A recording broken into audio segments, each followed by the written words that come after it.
udhaifu katika uhakiki wa mkataba uliosababisha hasara ya shilingi bilioni 13.72. Mheshimiwa Rais, Wakala wa Barabara Tanzania ilisaini mkataba wenye thamani ya shilingi bilioni 38.36 mnamo Disemba 2022 kwa ajili ya utekelezaji wa mradi wa uboreshaji barabara ya Ibanda Kajunjumele kilomita 22.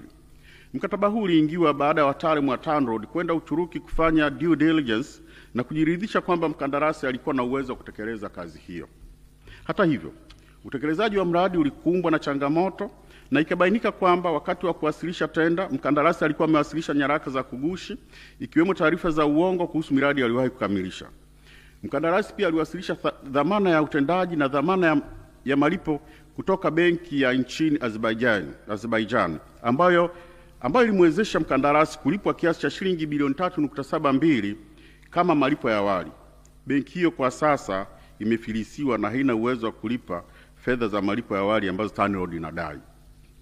Kufuatia ukiukaji huo, TANROADS ilisitisha mkataba mnamo Mei 2024 na kuanzisha taratibu za kurejesha fedha yaani shilingi bilioni 13.72 ikiwa ni madai kwa mkandarasi kushindwa kutekeleza mkataba, ikiwemo sehemu ya fedha za malipo ya awali ya shilingi bilioni 3.29, dhamana utendaji wa kazi shilingi bilioni 3.84 na thamani ya kazi ambazo zilikuwa hazijakamilika za shilingi bilioni 6.559.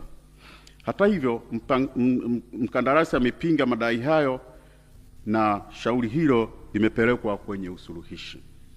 Hii Mheshimiwa Rais, ni kwamba awali walienda wakafanya due diligence, wakasema mkandarasi ana uwezo wa kutekeleza kazi, lakini walivyositisha mkataba kwenda kufanya due diligence ya pili, ikaonekana nyaraka alizowasilisha mkandarasi hasa za kuonyesha kwamba ana uwezo ni za uongo, ni za kugushi, na benki ambayo ilikuwa imetoa dhamana inafilisiwa. Mheshimiwa Rais, napendekeza TANROADS inapaswa kuimarisha uhakiki wa kandarasi wa kigeni ili kuepusha matatizo kama haya siku zijazo. Lakini pia vyombo vya kiuchunguzi vifanye uchunguzi kubaini kama kuna jinai, kwa kuwa due diligence ya kwanza ilionyesha kuwa mkandarasi alitimiza vigezo vyote, ili hali uhakiki wa pili ulibaini kwamba mkandarasi aliwasilisha nyaraka za kugushi. Mheshimiwa Rais, ucheleweshaji wa malipo ya fidia kwa waliopisha miradi shilingi bilioni 70.90. Serikali inadaiwa shilingi bilioni 7.90 kama fidia kwa wananchi waliopisha miradi ya maendeleo, licha ya masharti ya kisheria yanayotaka malipo haya yafanyike ndani ya miezi 6. Ni vyema serikali ikawalipa fidia mapema wanaodai ili kuepuka riba inayoweza kudaiwa kwa ucheleweshaji wa malipo hayo.